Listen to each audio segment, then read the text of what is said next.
Bonjour Anamu. Bonjour frère Junior. Bonjour Anamu. Bonjour frère Junior. Voilà. Voilà le frère Joseph alors. Tu as entendu ce qu'elle a dit? Elle a dit qu'elle veut faire une déclaration solennelle d'amour devant les gens. Ah, c'est normal. C'est la soeur Bethany. Bethany, bonjour.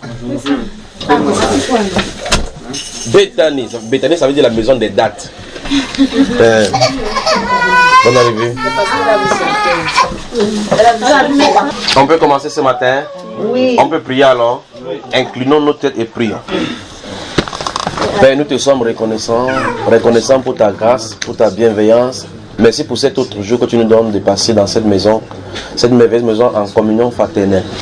Merci Père de gloire de bénir, oh Dieu de gloire, le Père et la maman de cette maison. Merci pour tes grâces. Nous prions Père que tu les bénisses, que tu bénisses leur foyer, que tu bénisses leur âme. Bénis les Père de gloire dans le nom précieux du Seigneur Jésus. Nous nous recommandons entre tes mains afin que tout ce qu'il va continuer de faire aujourd'hui encore soit sous ta gouverne. Dirige nos cœurs vers toi et veille sur nos paroles, nos pensées et notre âme. Au nom du Seigneur Jésus-Christ de Nazareth, que ton nom se soit élevé et magnifié. Au nom de Jésus-Christ. Amen. Bonjour à Namur. Qui sont là? Bonjour en bas. Bonjour. Ah, dans la chambre, il y a des gens. Non. Alors que soyez-vous bénis. Des questions? Y a-t-il des questions? Moi j'avais une question. Oui. Où est la sœur qui demandait Keda hier là? On a fini hier. Comme elle n'était plus là, nous parler. Suzanne, elle est en bas. Bon, donc elle ne veut plus savoir ce que c'est que Keda. Bon, continue mon frère. Comment tenir sa langue en bride? Tu tenir sa langue en bride? Oui. Vous avez des pinces ici, frère? Quelqu'un a dit des pinces, on va essayer sur sa langue. On va faire ça. Vous avez des pinces, tu connais le pince des enfants, on sèche les couches des enfants là. Frère, pourquoi tu l'as mis ça dans la bouche? Pour qu'elle puisse se taire.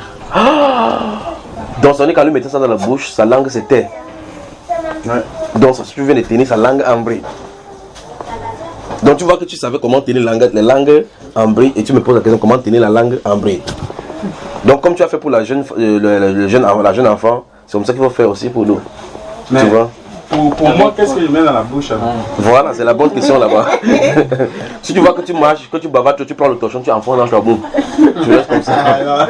Ou bien tu prends la pince de l'enfant là, qu'on sèche les couches des enfants. Tu mets sur ta langue. Quand ça va rester là, tu ne pourras plus bavarder, tu vois. Jacques chapitre 3. Jacques chapitre 3. Le frère Joseph a fini parce qu'il faut qu'on parte, non? Si. Tu veux commencer? Vous y êtes, tout le monde. Jacques, chapitre 3. S'il n'y a pas assez d'éclater, on ouvre encore bien le... Lève-toi, tu ouvres le volet là, mon garçon. Va plus ici. Hein? Mais je dis le volet. Ah ouais, le volet là. Frère, il faut la prendre un peu. Il faut la prendre parce qu'il a le feu. Aurélie. Voilà, c'est bon. Aurélie. Viens prendre ta soeur, pardon. Pour aller en bas. Voilà. Alors, si vous êtes dans Jean chapitre 3, je vais lire à partir du verset 1. Mes frères, qu'il n'y ait pas parmi vous un grand nombre de personnes qui se mettent à enseigner. Puisse la génération puisse entendre ceci. Car vous savez que nous serons jugés plus sévèrement. Oh, nous si, c'est pour qui? Nous, les chrétiens. Non.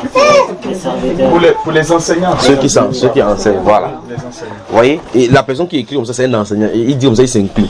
Nous serons jugés plus sévèrement. Nous bronchons tous de plusieurs manières. Si quelqu'un ne bronche point en parole, c'est un homme parfait, capable de tenir tout son corps en bride. Tu vois cela? Donc là, en bride, ça veut dire que maîtriser son corps. Tu vois cela?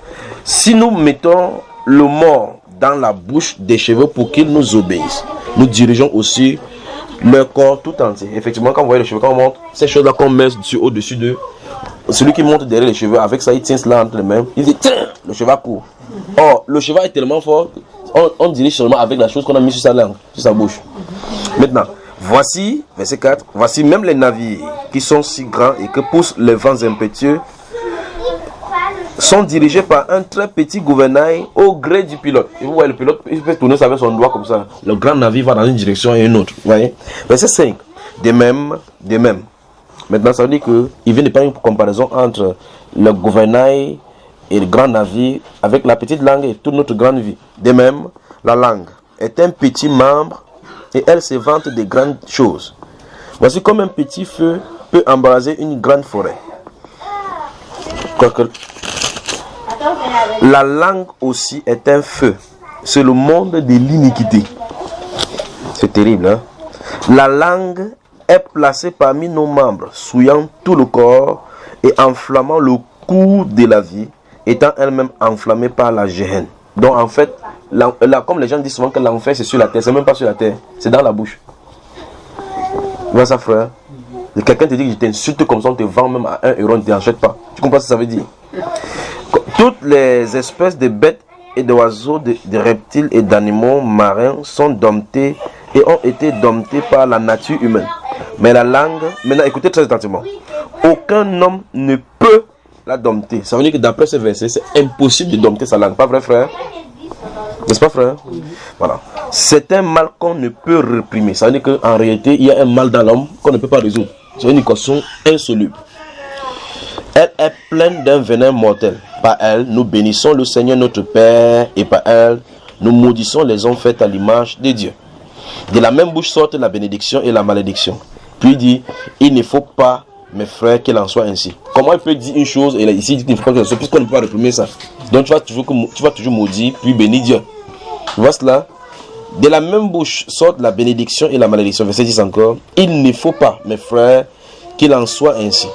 Puis il pose la question, la source fait-elle jaillir par la même ouverture l'eau douce et l'eau amère?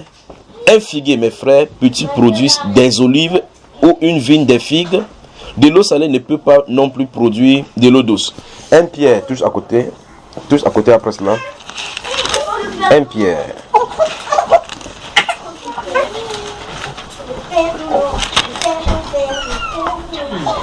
Chapitre 3 encore.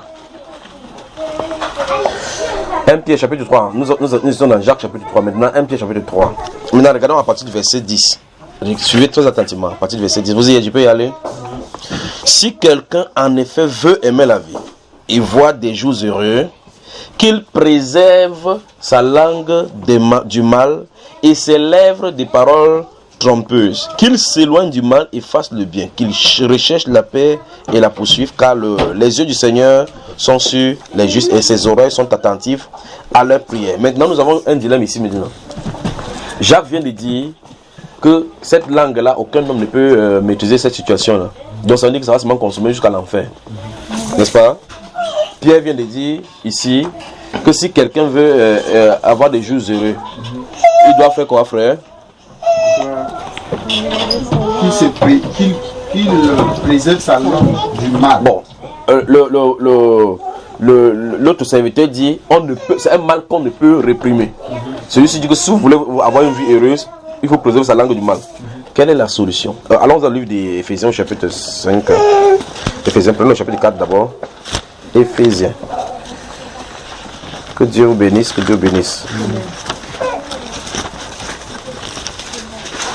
La Bible enseigne que ceux qui sont méchants dans la langue sont des sorciers. Parce qu'ils tuent. Vous savez ça, n'est-ce pas? Voilà. Chapitre 4 d'Éphésiens.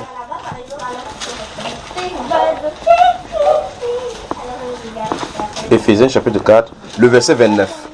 Regardez. Qu'il ne sorte de votre bouche aucune parole mauvaise. C'est ça?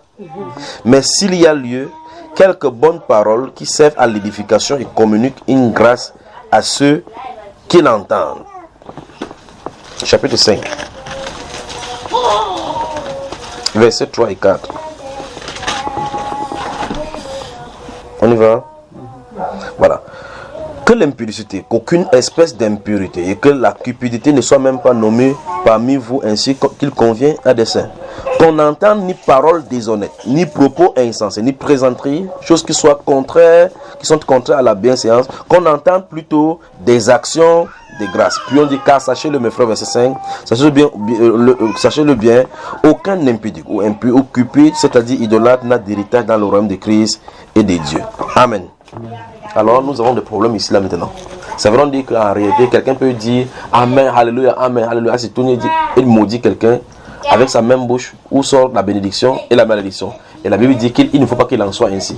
Parce que tu peux rentrer comme ça. Voilà. Tout se ressort comme ça. Alors la Bible dit que là, il ne faut pas que ça soit ainsi. Et la Bible dit que c'est un mal qu'on ne peut réprimer. Quelle est la chose à faire, frère? Comment tenir sa langue? Maintenant, la solution maintenant, c'est que en réalité, le fruit de l'esprit, quand le Saint-Esprit vient en l'homme, il tient l'homme parce que le péché est manifesté par la langue. C'est ce qu'on a dit. Et cette langue-là prend ce qui est sur notre cœur pour manifester à l'extérieur. Car c'est du fond de nous. Comme Jésus a dit dans Matthieu chapitre 15 et dans Marc chapitre 7, il dit que c'est de l'intérieur qui vient des mauvaises pensées, des vols, des adultères, ainsi de suite. Et c'est ça qui sort de l'homme. Maintenant, comment ça sort de l'homme? Ça sort de l'homme au travers de quoi? Au travers de la bouche. De la bouche. Et il dit c'est ça qui souille l'homme. Donc, l'expression que tu sors pour bavarder comme ça, en réalité, la langue n'est qu'un conduit dans du cœur. Si le cœur est pur, on ne parlera pas de mauvaises choses. Tu vois cela? Donc ça dit que c'est l'esprit dont il est question. La résolution donc pour ne pas avoir des langues mauvaises et des langues qui pêchent pour envoyer en enfer, c'est quoi, frère? Il faut que le cœur soit nettoyé. Amen.